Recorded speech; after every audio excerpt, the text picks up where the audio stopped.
you're going to be involved with, I presume you will be involved with history and lectures and stuff on the Pacific Coast Railroad, which started, the first run from San Luis to Port Hartford was in 1875, so that was long before Crocker and Huntington and Stanford and all of those, and Mark Hopkins got the SP coming this way. And that was the first line for agricultural purposes, industrial shipping, and a lot of passenger work also, especially when it went all the way down to Los Olivos and they could connect to Santa Barbara.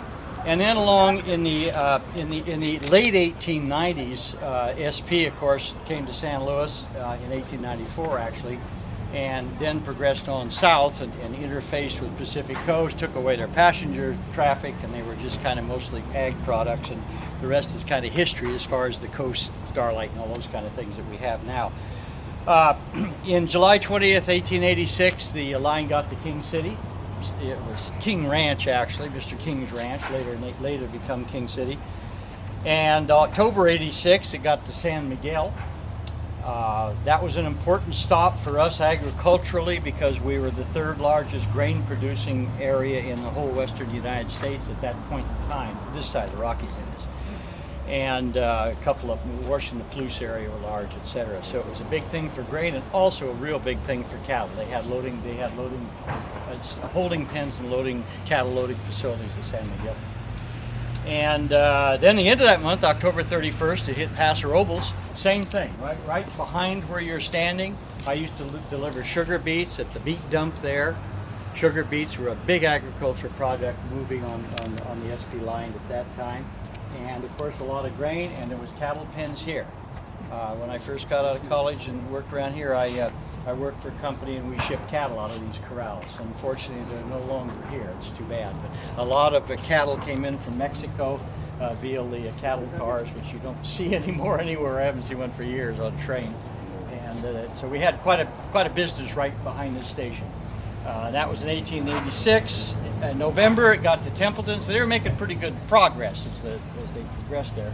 Templeton, and of course everybody thought that Templeton would be it, and they started to build up the town and sell all the property, and then it got to Santa Margarita in 1886, or it got to, in 1889, got to Santa Margarita, and they thought that was obviously the end of the line for it because it would be impossible to cross over like Weston.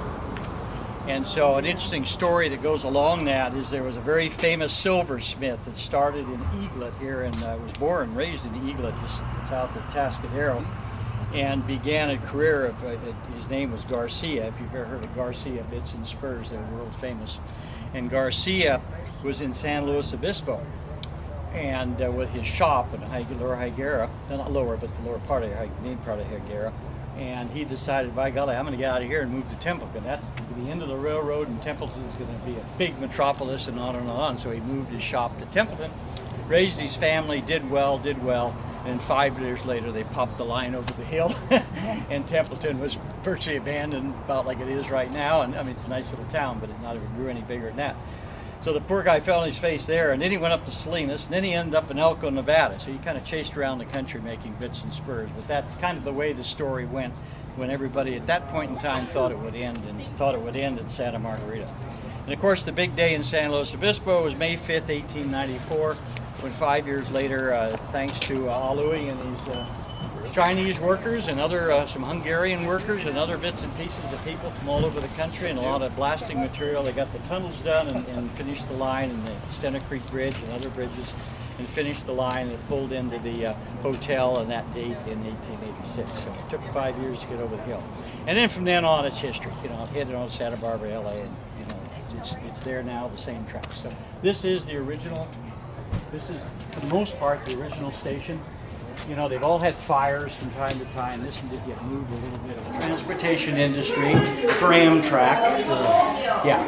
And this old station was remained to become a part of this development here. Okay. Yeah, that building's how old, Gail? Maybe 12, 15 years old now? You know, Don, years are going so fast I wouldn't care. Yeah. Yes. Well, the Greyhound bus depot was downtown, and traffic was getting bad for it. And they had a plan for this area, a long-range development plan for this area. And then Hastings Enterprise, these partners, bought this. Well, it all started when SP several years ago, within the last 20 years, 15, 20 years, started selling off excess. You know, those guys got all of that land, like crazy all around. Most of it they didn't need. Much of it became developed into town, but they still owned a lot of stuff there. And they had their yard, their maintenance, and then when Union Pacific took over, they started selling land off. So that's when this was able to be sold to private developers to do this in the strip here. And then the city at that point in time built this. So this isn't railroad land. You got to look at that oak tree back there. It's just spectacular. Yeah, when you look at oak trees in this area, and I got a bit of trivia the other day, I'll have to believe it was well sourced. An oak tree like that, when it's mature, will let off 7 tons of water a day through its leaves. Wow. Can you believe that? Really? That's sucking up a lot of water. Yeah, it was just going to say it has to suck it up to be able to release it. It has to suck it up to release it, that's correct. But you know, you get to kind of know these trees. You look at one like that, and you look at the circumference, the diameter of the base of that tree, and the the goldness of it. I would say that thing's probably well over 200, 275, 300 years old, perhaps. Yeah, over 200. Yeah. There's trees at the Santa Margarita Ranch that are over 400 or 500 years old. I've seen some of those. Yeah, and they're like it's unbelievable. Strong. This is the thing. That range of diameter, you're in the mid to high 2s usually for a black oak.